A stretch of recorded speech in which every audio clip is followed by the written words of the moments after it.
নমস্কার বন্ধুরা, আমার খাবার ঘরে সবাইকে স্বাগত। আজ আমি নিয়ে এসেছি আর মাছ বানাবো। ওই জন্য আর মাছ ভেজে নিয়েছি। আর এখানে লঙ্কা, নুন, হলুদ, আদা, জিরের গুঁড়ো নিয়েছি। এখানে তেলে জিরে দিয়ে আলুটা ভেজে নিলাম। আলু নুন হলুদ দিয়ে তেলের মধ্যে ভেজে নিলাম। দিয়ে এবারে আমি মশলাটা দিয়ে দেবো।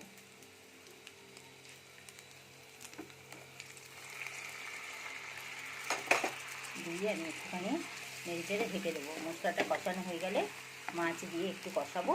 কষিয়ে আমি জল দেবো আর দুটো কাঁচা লঙ্কা দেবো। ব্যাস, আজকে আর মাছের ঝোলটা ভালোই লাগবে খেতে।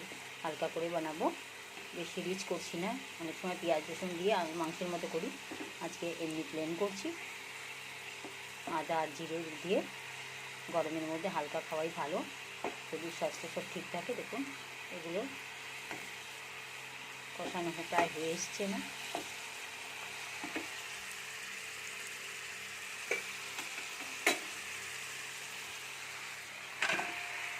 মাছও দিয়ে দেবো। মাছ দিয়ে একটু কষিয়ে নেব।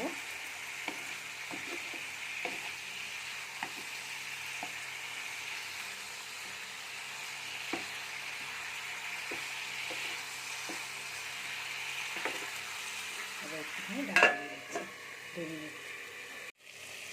দেখুন বন্ধুরা, ফিরে এসে মাছটা কষানো প্রায় হয়ে এসছে। এখন তেল ছেড়ে দিয়েছে। এই মাছের সাথে মশলাটা যাতে ভালো করে খুব মিশে যায়, সেই জন্য আমি একটু মাছের সাথে মশলাটা কষিয়ে নিলাম। এবারে দিয়ে দেবো জল। জল দিয়ে ফুটে উঠলেই, খুব বেশি ঝোল হবে না,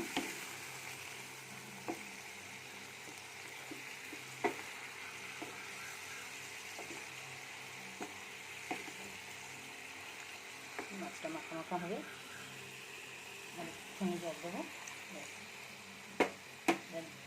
2-3 মিনিট ঢাকা দিলেই আমার রেডি হয়ে যাবে আর মাছে জিরা লঙ্কার ঝোল। একটু কম আঁচ করে আমি ঢেকে দেবো। আর যে যেখান থেকে দেখছেন সকলকে আমার ধন্যবাদ। আর যদি ভিডিওটি ভালো লাগে লাইক শেয়ার করতে ভুলবেন না।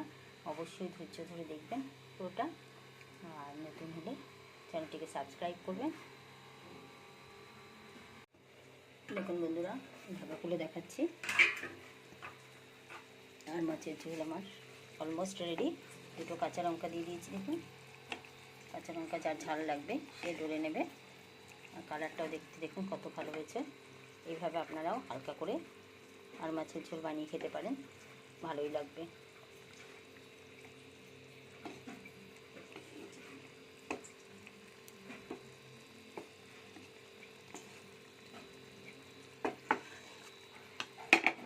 এখন আমি বন্ধ করছি। যারা আমার ভিডিওটি ধৈর্য ধরে দেখছেন সকলকে অসংখ্য ধন্যবাদ।